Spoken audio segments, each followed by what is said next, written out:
All right, we're back for some to commemorate and celebrate the life of David Lindley. Just one of the true greats, one of my most favorite artists. Listen to him regularly. Was lucky enough to see him and talk to him and meet him and get pictures with him several times. His autograph. That's from the gig in Chicago. Heartland Cafe, North Glenwood, Chicago. The heart of Rogers Park. But I cannot stress enough to check some of him, Rayo-X. He did a lot of solo stuff since then. The song More Than Ava Braun, probably my favorite, one of my favorite all-time songs. Just a funny, great tune.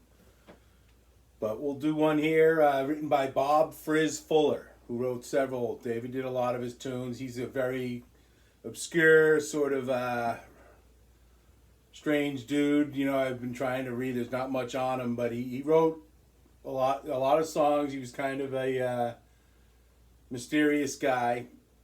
He wrote Ain't No Way, Took Off My Romeos, Tiki Torches at Twilight, which I'm going to do right now, and Texas Tango, and several others that Lindley did.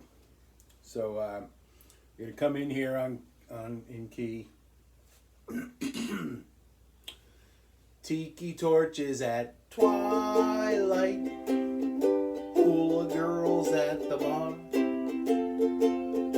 All the guys from the office are throwing up in their cars. Get to cooking a roast pig like it's done in the book. Say hello to your sweetie with a casual look. Swinging deals and eating meals is all within the norm. Put away the axes and pay those taxes. Let's all get normal at the luau. Tiki torches at twilight, hula girls at the bar. All the guys from the office are throwing up in their cars. Holding drinks in the coaster, standing round in our shorts. And I talk to a boaster about professional sports. Hanging round at poolside, talking shop with the boss. If you are a cool talker, you'll get your message across. Swinging deals and eating meals is all within the norm. Put away the axes and pay those taxes. Let's all get normal at the luau. Tiki torches at twilight, hula girls at the bar. All the guys from the office are throwing up in their cars. Tiki torches at twilight, hula girls at the bar. All the guys from the office are throwing up in their cars. Tiki torches at twilight, hula girls at the bar. All the guys from the office are throwing up in their cars. Are throwing up in their cars. Are throwing up in their cars. I didn't really have an ending ready for that one. I kind of improvised it. I had an itch in my eye and in my nose. As soon as I started, I got this damn itch in my nose. I don't know if it's a little hair. Sorry. Nothing hidden here, folks. That, like, right when I started that came in. And I was like, you gotta be kidding. So, but David Lindley, just please do yourself a favor, enrich your life. You know, I love, you know, the Beatles and the Stones and the Grateful Dead and all that jazz. But David Lindley, I mean, he doesn't have as much material as those bands do. But I mean, but it's still all just listenable multiple times over and over. Him, Rayo-X, they did 3 albums. And there's a couple live albums as well you can get. And then David Lindley did several solo albums with Hani Nasser, a couple live ones, and then with Wally Ingram playing the drum. And just outstanding. And I got a couple cool little stories for me, hopefully for you. But let's see, when saw him at the House of Blues in Cambridge, the original House of Blues in Cambridge, not necessarily the original House of Blues, but the original one in Cambridge, Massachusetts, in Harvard Square, tiny place, you know, like, it's always tough to judge, you know, but probably 80 person capacity or something. Then there's probably 30 to 50 people there.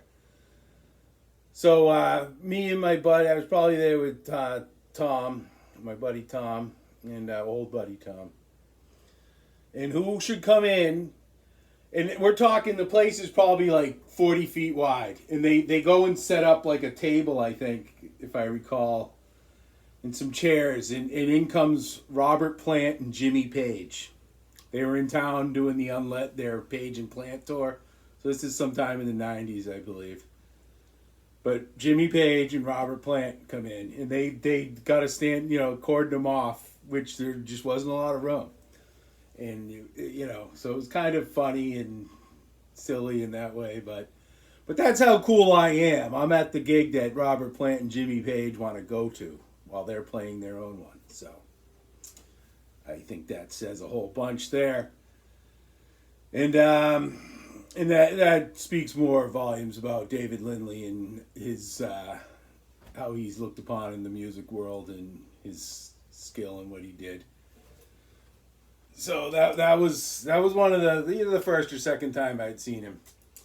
And then up in Jackson, I was up in Jackson Hole, Wyoming. I used to work on the road a lot, and I spent about almost 2 years in Utah of my life. Great state. Weird. People are weird, but the geography's awesome. And so I go up to Jackson Hole. I think I was going to Grand Teton National Park. And I just driving by, and I was on you got Jackson Hole's like right here, and then the Tetons, and we're looking north, I think, or whatever. And the Tetons are here, and you kind of stay on this side of the road and look at the Tetons, and it's this dramatic, beautiful mountain. And on the other side is a ski park called Grand Targhee, Targhee. And they were having the Grand Targhee Music Festival. And I don't know if I went right online, my phone, and checked. But anyway, ended up David Lindley's playing, Los Lobos, Alejandra Escovedo, and then a whole bunch of other people. Those were the 3, David Lindley, of course, and then those other 2 I was quite interested in. And just awesome. And basically, David Lindley said, I'm sitting like 10 feet in front of him on the grass. He's on the stage. I'm right in the front row. And awesome. Ended up being able to mountain bike on the ski slopes before or even during the show if you so chose. And camped out. So it was ended up, and that's the key. If you've known me or ever seen my car, a lot of times there's a lot of stuff in it. But that's why, because I had my tent and sleeping bag and I was ready. It was great. I think I had weed at the time, too. Which was nice. Which wasn't always, tough to be on the road and places. And so I can't recall. That's irrelevant. But not really. So that was another cool story there. And so just David Lindley, just awesome. It's just a shame. I'm wondering, because I constantly check his website, and the last shows listed were for 2020. And So I just figured, he seemed to be, he was 78 years old. I just figured he takes it slow. And I did see that they had to do a benefit gig, because he was sick in like 2018, that I kind of didn't really know about. He lives in California. He's kind of low key. So he obviously wasn't super wealthy retirement thing, but, hopefully he was able to keep ends met.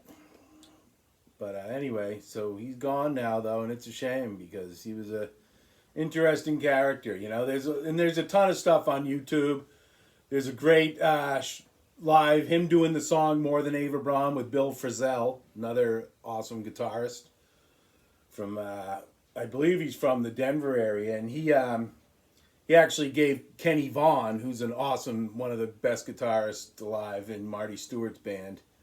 He was a teacher, taught Kenny Vaughan some stuff. Kenny Vaughan's an interesting dude. If you're on YouTube, he's a lot of interviews with him on some cool stuff, the True Tone Lounge and stuff, telling stories about, Bill Frizz and how Bill Frizz is one of those guys who's just so into the music and guitar, he can't even almost relate to regular society, because he's just thinking of one of those guys who'd walk into a glass door because he's thinking about that. I came up with that analogy, but that sounded like how he was kind of just so deep into his music that the real world, there was no part for it.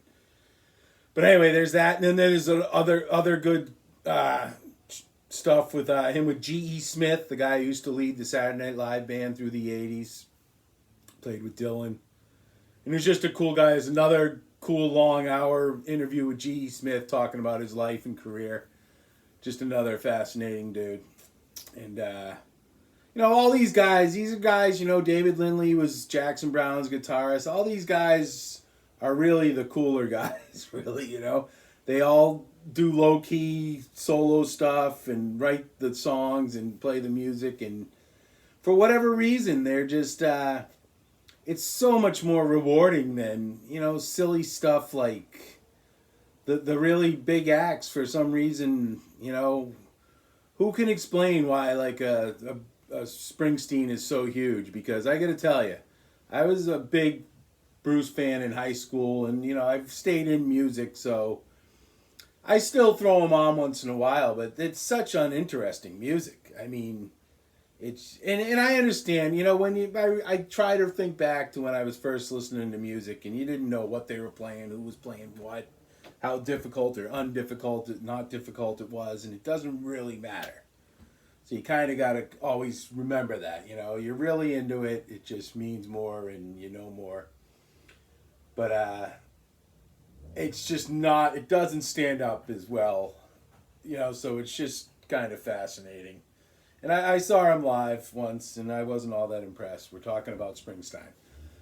But it wasn't horrible, but I didn't. I just wasn't impressed. It seems like too much, a lot of strumming and just uninteresting music. But I don't want to detract from what I was talking about. But so it's just you just can't understand, or it doesn't reason out that why the most interesting, satisfying music is not the biggest stuff. And I don't believe, I always kind of, I have siblings who perhaps would, everybody has different opinions, or it's what you're into. And there's just a difference between just being, maybe you just have other shit in your life that you're more interested in. So just what you get on the radio is good enough. And a lot of people live that way. So they're deciding what you're getting, and those are all catchy tunes. But I saw a good thing. I was watching an interview yesterday. This guy, Rick Beato, Beato, he has a good YouTube channel, an insider, producer, and knows a lot of people. He was a good interview with Al Di Meola yesterday I was watching. But from 1962 to 2009 or something, there was 90% of the hit songs, that's the percentage is probably wrong there, but they had a key change. A song's an A and it jumps up to G after that. And from 2009 to now, there's been one song that has a key change in it. and it was a high percentage of the songs. And it's just something, it's like hip hop. I don't, nothing against that. I do feel it's a creative endeavor, but that's more like poetry. That's not necessarily music.